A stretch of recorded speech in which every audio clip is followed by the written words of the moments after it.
No one lives forever, and yet we're still here. Why?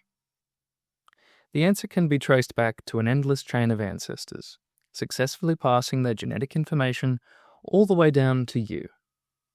This passage of genetic information is achieved through sexual reproduction, and the potential to successfully reproduce is called fertility. While fertility is the most fundamental aspect of continued complex life on Earth, it walks along a razor's edge. Successful reproduction relies on the union of two special cells, known as sex cells, or gametes. For all sexually reproducing animals, these gametes come in two different forms, either a sperm or an egg. In a biological context, the male provides the sperm while the female provides the egg.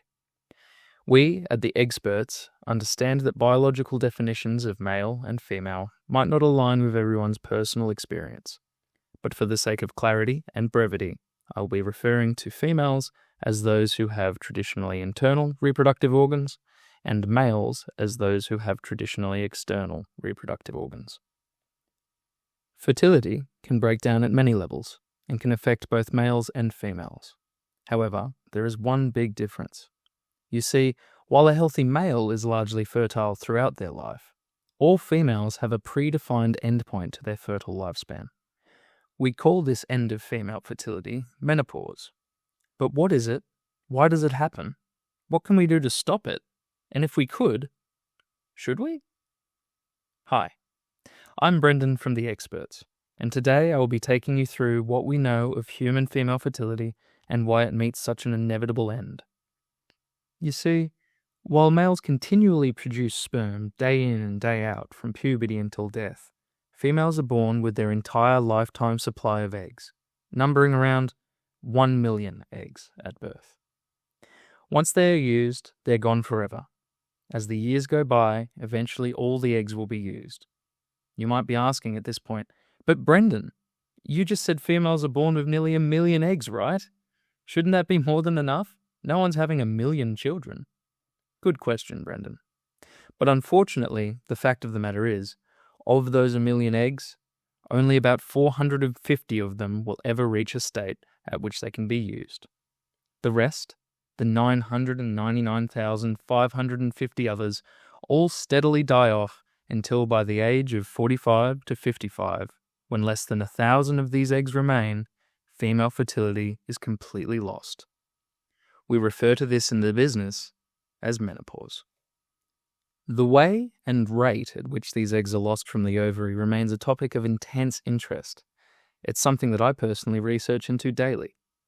If you'd like to find out more about my research or any of my colleagues, keep an eye out for our Meet the Scientist series. There's a link in the description. So, where were we? Right, menopause. We have these eggs, lots of eggs, but for some reason they run out fast. But why and how? Eggs spend the majority of their time dormant in structures called ovarian follicles.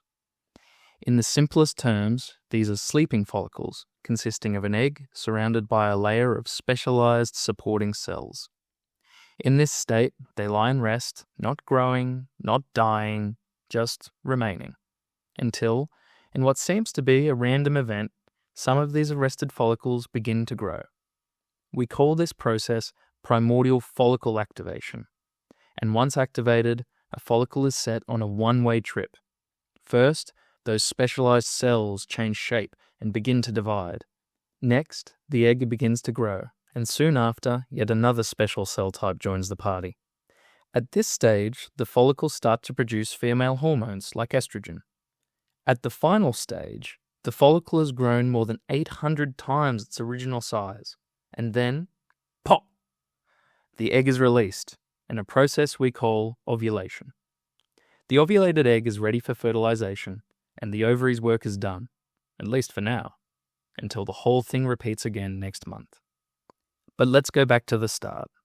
We have these small eggs contained in these sleeping follicles.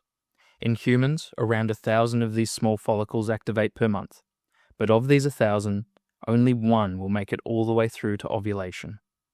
At this rate, The 1,000,000 follicles that a woman is born with are completely used up by the time they're around 45 to 55.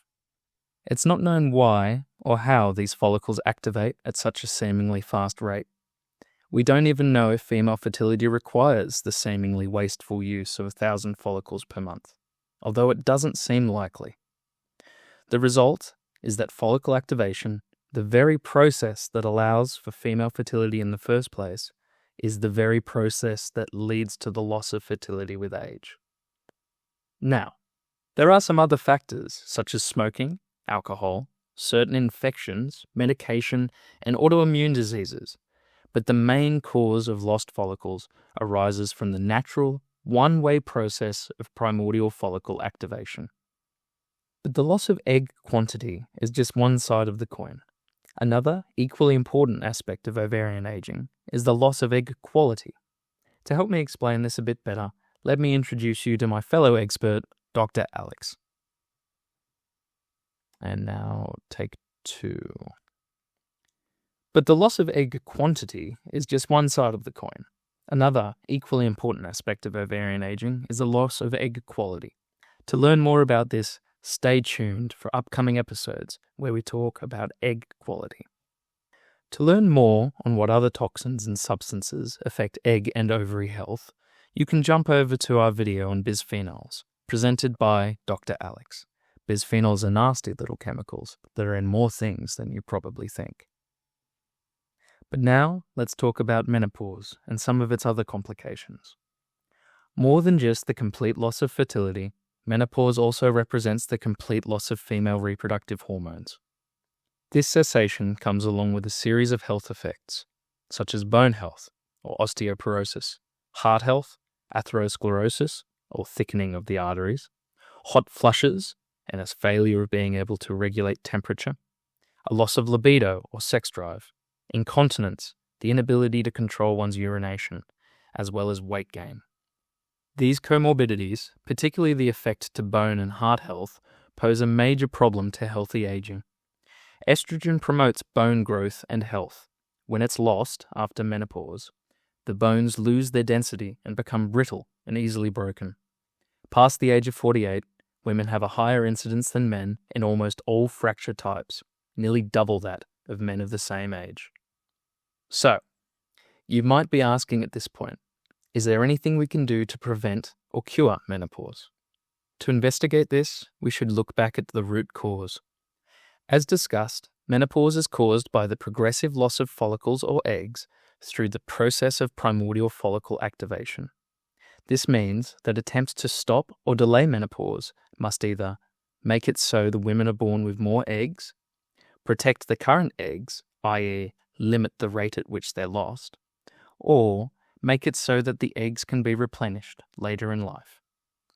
From what we know, the most likely approach to curing menopause would be to protect the eggs by limiting the rate at which they're lost from the ovary and spreading their usage over the lifetime of the individual. However, it is perfectly possible that female fertility may rely on the seemingly exorbitant usage of eggs, and what I've described as wastefulness could in fact be essential. I think the most convincing rebuttal against this objection is the fact that for women who have had one ovary removed early in life, have approximately the same age of menopause onset, only about 1 year less, with little to no discernible effect on fertility, implying that even halving the number of available eggs has little to no effect on fertility and menopause. In my opinion, the most likely treatment option to hit the market will be some sort of ovarian cryopreservation. Unilateral oophorectomy, or removing one ovary early in life and then freezing it, cryopreserving it, theoretically could put these ovaries in a state of storage, to which they could then be reimplanted back into the body later in life to hopefully take over the function of the failing ovary. This treatment is still very experimental. It's only been applied to a few women, and the women that are chosen are at a very high risk of losing their ovarian function due to disease or medical treatment, such as chemotherapeutics. Chemotherapy is a very common fertility-destroying procedure. Of the women who have been able to receive this treatment, and have had these cryopreserved ovaries placed back into their body, they're usually able to resume normal fertility and production of hormones for a max of 4 years, more than likely a few months. The process is far from perfect. It requires an invasive surgical procedure. The cryopreservation itself is quite damaging to the tissue, and experimentally, it's offered to only those women who have the highest risk of losing their fertility.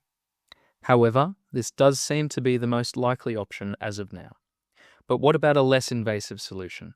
Ideally, what we would like to see is a treatment option where you could simply take a pill and reduce the rate at which the eggs are lost or used from the ovary.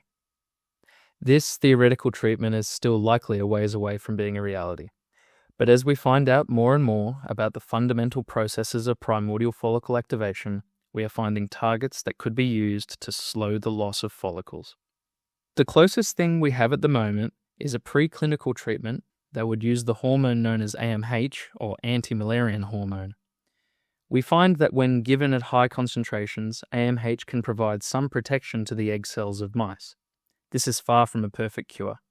For one, AMH is, ironically, a potent inhibitor of estrogen production, making it likely that using it to protect the ovarian reserve would, as a byproduct, cause menopausal-like symptoms. However, we are getting closer and closer to understanding the determinants of follicle activation, and I see a future where we could bypass the negative effects by targeting a downstream effector and essentially curing menopause.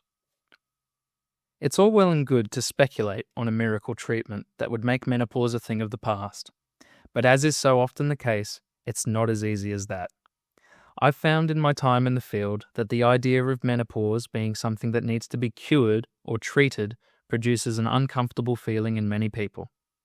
Many think that the idea of menopause being something that needs to be cured is affecting the mental health of women by implying that they are naturally flawed in some way, telling women that they need fixing, implying that postmenopausal women are less important, further stigmatizing the burden of childlessness not by choice.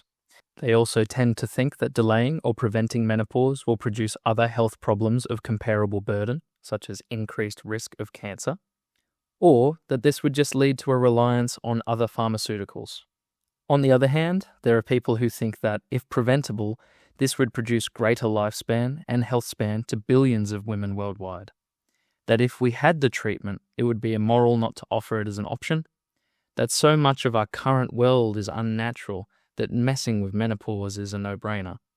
That it would take away much of the stress around family planning, giving women more freedom, or could provide a practical and strong method of helping women with fertility problems. They also tend to think that this would prevent postmenopausal reliance on pharmaceuticals to overcome the panoply of symptoms of menopause. The response I've gotten on this topic is diverse and polarizing. Quite often, people fall somewhere in between. I'm trying to understand both sides, and honestly, I'm not sure what I think. I know the word cure in this context is deliberately abrasive, and perhaps just asking, should we stop menopause, might be a less emotion-evoking phrase. I don't know, but I am very curious. So please, look out for my next video, where I go into the nitty-gritty of the question. I'd also like to see what our audience thinks, so let me leave you with this question. Assuming that we could cure menopause, should we?